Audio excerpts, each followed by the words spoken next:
Posibleng madelay o maantala ang ilang mass transpo project dahil sa budget cut o dahil sa issue ng right-of-way. Ayon sa bagong Transportation Secretary, may mga sinita rin siya nang mag-commute kanina gamit ang EDSA busway. Nakatutok si Joseph Morong.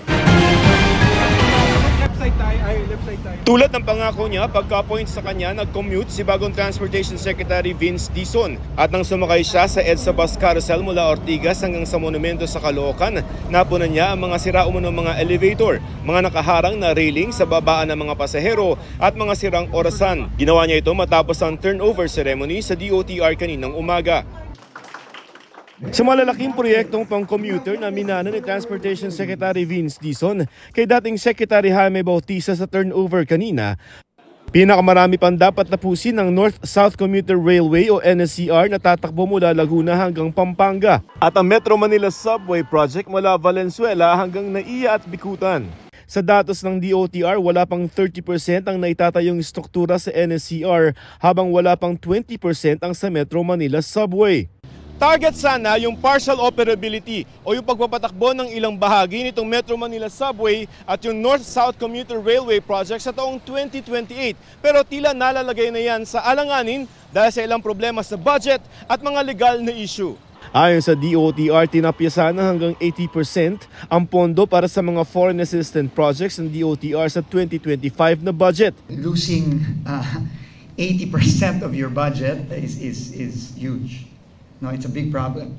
No, and but as you said, meron naman saan program, so we're going to have to work with the Department of Finance and the Department of Budget to see how we can save 2025. Nadiskaril din sa pag-arangkada ng NCR ang pagbili ng right-of-way o mga lupang dadaanan nito na may nakatira mga informal settler.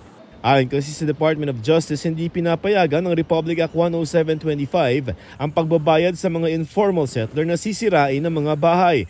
Ang kaso, kondisyon ng mga pautang para sa proyekto na dapat bayaran ang mga nakatira sa daraanan ng proyekto, informal settler man o hindi. I already talked to DOJ Undersecretary a few weeks ago, and they said we can get exemptions on these. No? We will do everything we can to speed things up, no? Because that's the order of the President. Plano ring isa pribado ang operasyon ng MRT3 at EDSA busway sa susunod na taon.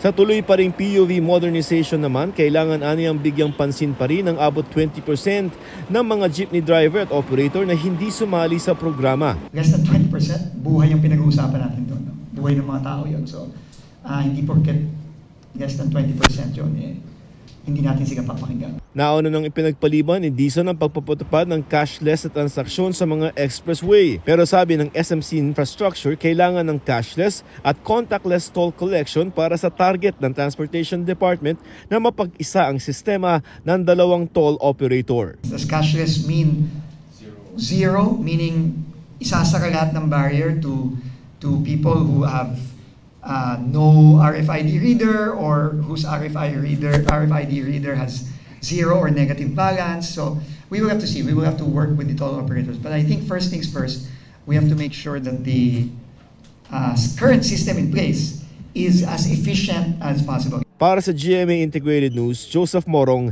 Nakatutok 24 Oras.